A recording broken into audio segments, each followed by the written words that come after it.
Hi friends, how are you? Welcome to my channel. జీవితం ఎప్పుడూ ఒకేలా ఉండదు. కొన్ని రోజులు మనం ఎంతో ఆనందంగా జీవిస్తే మరికొన్నిసార్లు ప్రపంచంలోని కష్టాలన్నీ మనకే ఉన్నాయని అనిపిస్తుంది. ఎప్పటికప్పుడు జీవితం అనేది కొత్తగానే కనిపిస్తుంది. కొందరు వయస్సు పెరుగుతుంటే కష్టాలు తగ్గుతాయేమోనని అనుకుంటారు, కానీ అందరి విషయంలోనూ ఇది సరికాదు.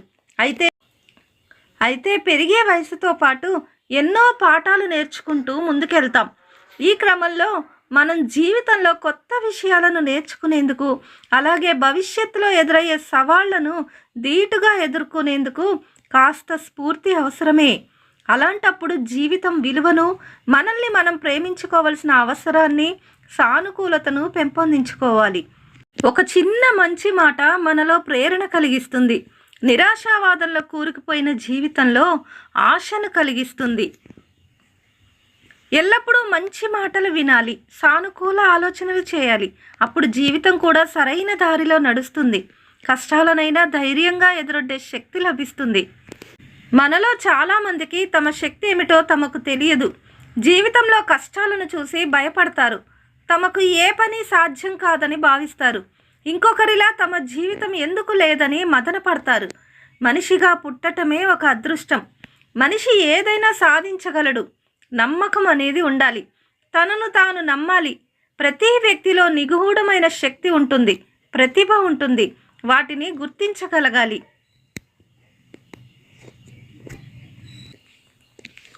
ఒక చిన్న మంచి మాట మనలో ప్రేరణ కలిగిస్తుంది. నిరాశావాదంలో కూరుకుపోయిన జీవితంలో ఆశను కలిగిస్తుంది, స్ఫూర్తిని నింపుతుంది. అందుకే ఈ వీడియో. జీవితం అంటే నువ్వు ఏమిటని ఊహించుకోవటం కాదు, నిన్ను నువ్వు రూపుదిద్దుకోవటం. పోగొట్టుకున్న దాని గురించి ఏడవటం కన్నా కావలసిన దాన్ని పొందటం కోసం ప్రయత్నించటం మిన్నా అంటారు. అందుకే అర్ధరహితమైన మాటల కన్నా అర్థవంతమైన నిశ్శబ్దం చాలా గొప్పది. ఎక్కువగా నమ్మటం, ఎక్కువగా ప్రేమించటం, ఎక్కువగా ఆశించటం వల్ల వచ్చే బాధ కూడా ఎక్కువగానే ఉంటుంది. నీకు జరిగిన చెడు గురించి ఎప్పుడూ చింతించకు. ఎందుకంటే జరిగిన మంచి మనకు ఆనందాన్ని ఇస్తే, జరిగిన చెడు అనుభవాన్ని నేర్పిస్తుంది. నిరాశావాది తనకు వచ్చిన అవకాశంలో కష్టాన్ని చూస్తే, ఆశావాది తనకి వచ్చిన కష్టంలోనూ అవకాశం కోసం వెతుకుతాడు. నువ్వు నిన్నటి కంటే ఈరోజు మరింత మెరుగైన పనితీరును ప్రయత్నించు. రేపు నీ భవిష్యత్తు బాగుంటుంది. జీవితం అనేది ప్రతి ఒక్కరికి ఒక పరీక్షే. ఎవరి ప్రశ్నాపత్రం వారిదే. నీ ప్రశ్నాపత్రానికి జవాబు ఇస్తే గెలుస్తావు. కాలం నువ్వు కలిసే వ్యక్తులను నిర్ణయిస్తే, హృదయం మీరు కోరే వ్యక్తులను నిర్ణయిస్తుంది. మీ ప్రవర్తన మీతో ఉండేవారిని నిర్ణయిస్తుంది. ఇతరులతో నిన్ను నువ్వు పోల్చుకోవటం ఆపినప్పుడు నీ జీవితం ఆనందంగా సాగుతుంది. వెలుగులో ఉండటానికి ప్రయత్నించు. చీకటి అనేది నీడలా నీ వెనక్కి వెళ్ళిపోతుంది. సక్సెస్ సాధించేందుకు ఓ మంచి ఫార్ములా అయితే నేను చెప్పలేను, కానీ ఓటమికి మాత్రం ఓ ఫార్ములా ఉంది. ఎల్లప్పుడూ అందరికీ నచ్చేలా ఉండాలనుకోవటమే ఆ ఫార్ములా. ఎంత చక్కటి మాట కదండి. హెర్బర్ట్ బయార్డ్ స్వోప్ గారు చెప్పినటువంటి ఈ మాటను ఎల్లప్పుడూ గుర్తుపెట్టుకోవాలి.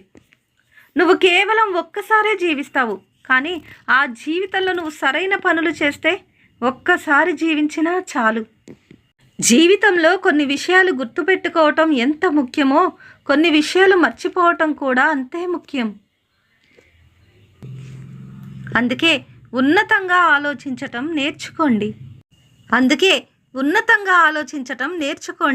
ఎందుకంటే నేటి కష్టమే రేపటి ప్రతిఫలం. మరి నా ఈ మాటలు కనుక మీకు నచ్చినట్లయితే లైక్ చేయండి, షేర్ చేయండి, కామెంట్ చేయండి. నేను పెట్టే ప్రతి వీడియో మీరు వినాలి అనుకుంటే సబ్స్క్రైబ్ చేసుకొని ఆ పక్కనే ఉన్న బెల్ ఐకాన్ నొక్కటం మర్చిపోకండి.